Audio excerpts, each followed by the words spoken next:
কথা জানি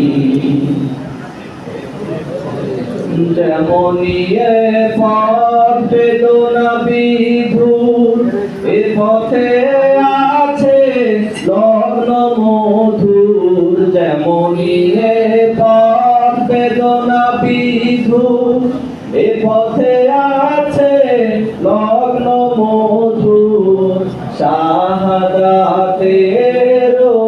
ইশারা শাহাদাতের ইশারা এসে যাবে যখনই এ পথে চলতে জীবন যাবে রক্ত যাবে তাও মানি এ পথে চলতে আসবে বাধা